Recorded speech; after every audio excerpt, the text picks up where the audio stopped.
राधे कृष्ण। राधे कृष्ण।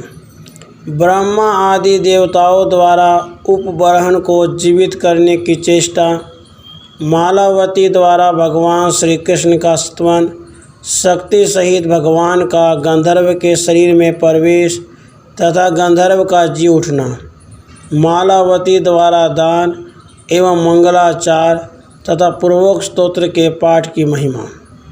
सौती जी कहते हैं, भगवान विष्णु की माया से मोहित हुए ब्रह्मा और शिव आदि देवता ब्राह्मण के साथ मालावती के निकट गए।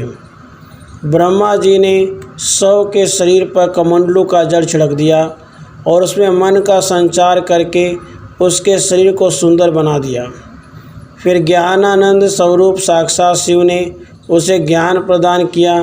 स्वयं धर्म ने धर्म ज्ञान और ब्राह्मण ने जीव दान दिया। अग्नि की दृष्टि पड़ते ही गंधर्व के शरीर में जठरानल का प्रकट्य हो गया।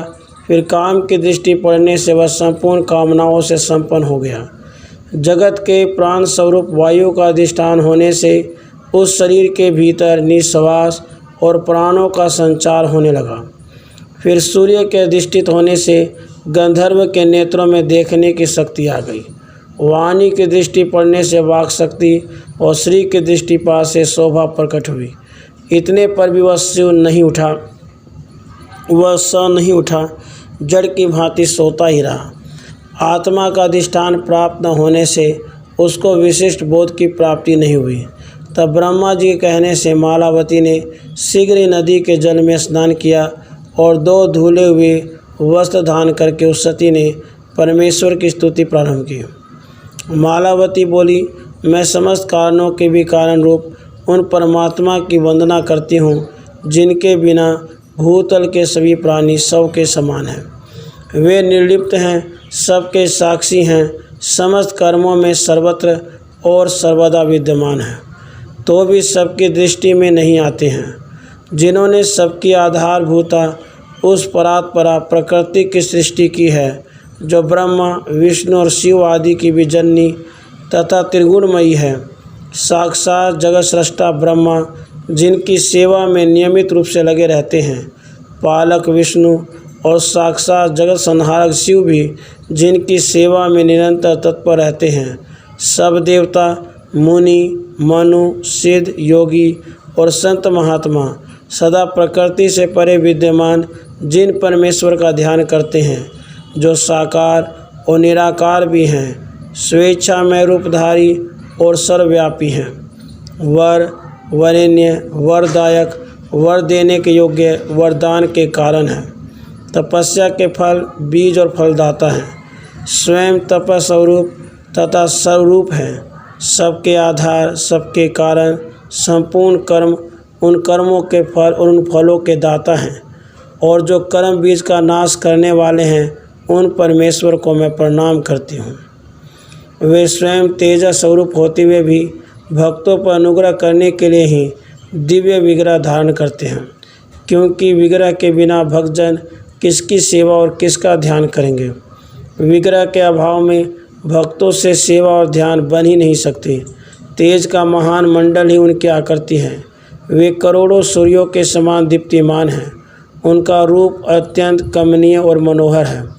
नूतन मेघ की सी श्याम कांति, शरद ऋतु के प्रफुल्ल कमलों के समान नेत्र, शरद पूर्णिमा के चंद्रमा की भांति मंद मुस्कान के छटा से सुशोभित मुख और करोड़ों कंदर्पों को भी तिरस्कृत करने वाला लावण्य उनकी सहज विशेषताएं हैं।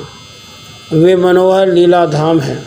उनके संपूर्ण अंग चंदन से चर्चित तथा रत्नमय आभूषणों से विभूषित हैं। 2 बड़ी बड़ी भुजाएं हैं, एक हाथ में मुरली है, श्रीअंगों पर रेशमी पीताम्बर शोभा पाता है, किशोर अवस्था है। वे शांत स्वरूप राधाकांत अनंत आनंद से परिपूर्ण है। कभी निर्जन वन में गोपांगनाओं से घिरे रहते हैं, कभी रास मंडल में विराजमान हो राधा रानी से समाराधित होते हैं, कभी कहीं गो बालकों से घिरे हुए गोप वेश से सुशोभित होते हैं, कभी सैकड़ों शिखर वाले गिरिराज गोवर्धन के कारण उत्कृष्ट शोभा से युक्त रमणीय वृंदावन में कामधेनुओं के समुदाय को चराते हुए बाल गोपाल के रूप में देखे जाते हैं। कभी गोलोक में विरजा के तट पर पारिजात वन में मधुर मधुर वेणु बजाकर गोपांगनाओं को मोहित किया करते हैं।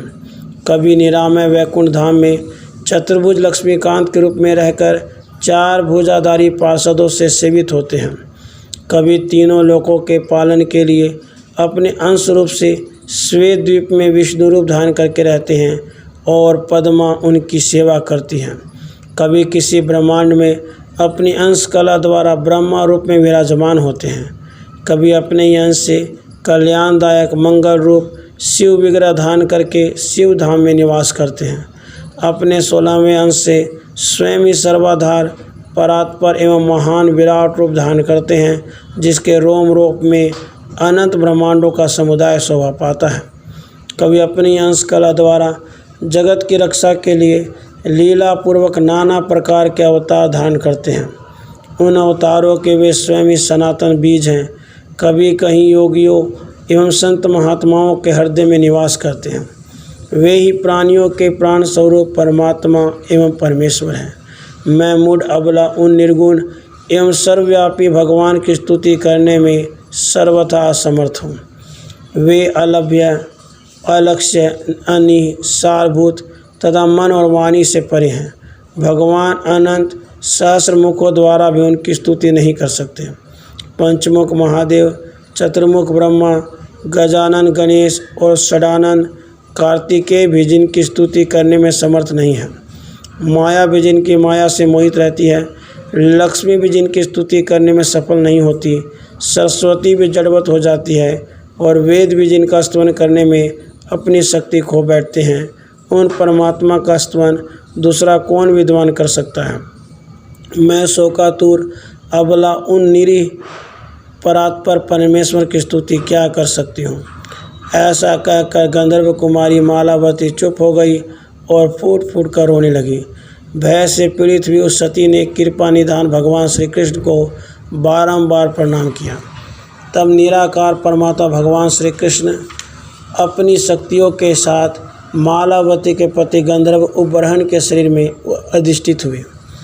उनका आवेश होते ही गंधर्व वीणा लिए उठ बैठा और शीघ्र ही स्नान के पश्चात 2 नवीन वस्त्र धारण करके उसने देव समूह को और सामने खड़े हुए उन ब्राह्मण देवता को प्रणाम किया। फिर तो देवता दुंदुभी बजाने और फूलों की वृष्टि करने लगे। उन गंधर्व दंपति पर दृष्टिपात करके उन सब ने उत्तम आशीर्वाद दिए। गंधर्व ने एक क्षण तक देवताओं के सामने नृत्य और गान किया। देवताओं के वर से नया जीवन पाकर गंधर्व उपबरहन अपनी पत्नी के साथ पुनः गंधर्व नगर में चला गया। सती मालावती ने ब्राह्मणों को करोड़ों रत्न और नाना प्रकार के धन दिए तथा उन सबको भोजन कराया। उनसे वेद पाठ और मंगल कृत्य करवाए। भांति भांति के बड़े बड़े उत्सव रचाए। उन सब में एकमात्र हरि नाम कीर्तन रूप मंगल कृत्य की प्रधानता रही। देवता अपने अपने स्थान को चले गए और ब्राह्मण रूपधारी साक्षात श्री हरि भी अपने धाम को पधारे। सोनक, यह सब प्रसंग मैंने तुम्हें कह सुनाया। साथ ही स्तवराज का भी वर्णन किया। जो वैष्णव पुरुष पूजा काल में इस पुण्य में स्तोत्र का पाठ करता है वह श्री हरि की भक्ति एवं उनके दास्य का सौभाग्य पा लेता है। जो आस्तिक पुरुष वर प्राप्ति की कामना रखकर उत्तम आस्था और भक्ति भाव से इस स्तोत्र को पढ़ता है वह धर्म, अर्थ, काम तथा मोक्ष संबंधी फल को निश्चय ही पाता है। इस स्तोत्र के पाठ से विद्यार्थी को विद्या का, धनार्थी को धन का, भार्य की इच्छा वाले को भार्या का और पुत्र की कामना वाले को पुत्र का लाभ होता है। धर्म चाहने वाला धर्म, यश की इच्छा वाला यश पाता है। जिसका राज्य छीन गया है वह राज्य और जिसकी संतान नष्ट हो गई है वह संतान पाता है। रोगी रोग से और कैदी बंधन से मुक्त हो जाता है। भयभीत पुरुष भय से छुटकारा पा जाता है। जिसका धन नष्ट हो गया है उसे धन की प्राप्ति होती है। जो विशाल वन में डाकू और हिंसक जंतुओं से घिर गया है, दावा नल से दग्ध होने की स्थिति में आ गया है अथवा जल के समुद्र में डूब रहा है, वह भी इस स्तोत्र का पाठ करके विपत्तियों से छुटकारा पा जाता है। राधे कृष्ण, राधे कृष्ण।